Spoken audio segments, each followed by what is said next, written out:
Welcome to another episode of In Depth with Academia. I'm Richard Price, CEO of Academia.edu, and as always, I'm here to break down fascinating academic research in a friendly, totally approachable way. Just a quick heads up before we get going. I'm presenting the work neutrally today, and I always encourage listeners to think critically and draw their own conclusions, right? Academic research isn't the final word, it's an invitation to explore, reflect, and sometimes even disagree. So what's on our plate this episode? We're diving into a paper by Boris Orekhov, and oh wow, it's got a title that could scare off the faint of heart. Leo Tolstoy's Language, Corpus Approach, and Introspection. Quite a mouthful, but don't worry, I'll keep things clear and lively as we unpack what's really going on here. So, why this paper, and why should you care? In a nutshell, Orekhov is investigating the language of Leo Tolstoy.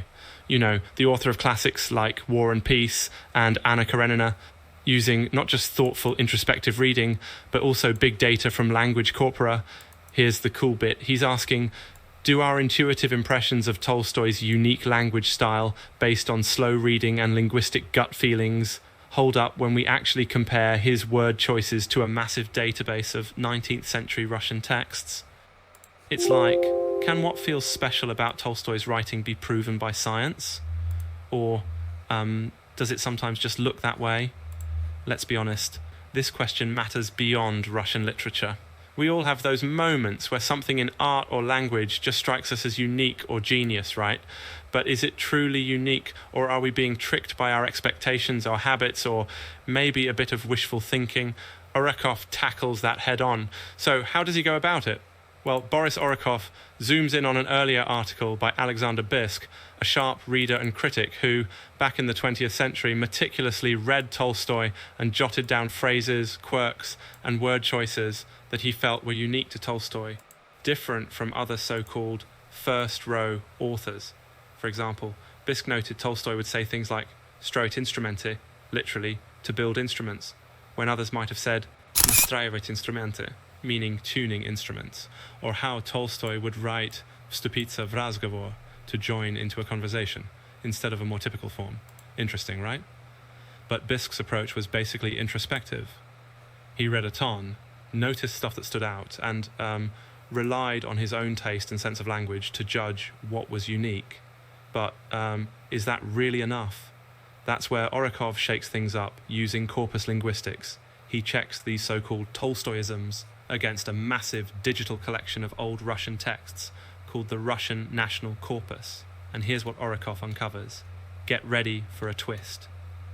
It turns out that most of the unique expressions or grammatical forms Bisk spotlighted actually pop up in lots of other authors from Tolstoy's era, sometimes even among those first-row writers that Bisk claimed used only proper or conventional language. So, those oddities may be less rare than Bisk thought. For instance, the phrase saditsa na izvozchika, to get into a cab, turns up not only in Tolstoy, but in Gogol, Turgenev, Dostoevsky, tons of others. Or the reflexive verb rukhnitsa, again, supposedly a Tolstoy trait. It's actually scattered throughout 19th century writing, both in major and minor texts. So what does that mean for you?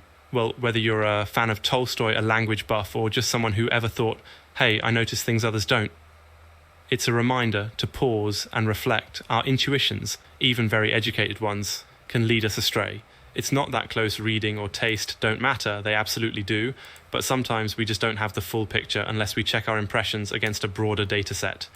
You know? And these days, with digital tools and corpora, we finally can. But quick tangent here, I was once convinced I had discovered a unique phrase in British English as a student, and it turned out, after a mountain of Googling, it was just regional slang from Newcastle. Anyway, just goes to show we can all fall into the I found something new trap, no shame in it. Coming back to the main thread, Orekhov's paper, it's sort of like a gentle nudge for all of us, scholars and everyday readers alike, to embrace humility. Before we rush to declare something unique or genius, maybe it's worth testing. Am I seeing something truly new, or am I just missing the bigger context? Again, not a criticism, just something to keep in mind. So, to wrap up, Boris Orekhov's research doesn't diminish Tolstoy, or Bisk for that matter. Instead, it reminds us that scholarship is about constantly questioning, double-checking, updating our views as new evidence comes in, and that honestly is what academia is all about. Please remember, I'm presenting this neutrally. It's one perspective, not gospel truth. Thanks for coming along on this language adventure. If you enjoyed this, tell a friend, send me your thoughts, and as always, keep reading, keep questioning, and stay curious. Until next time, this is In Depth with Academia, signing off with a smile.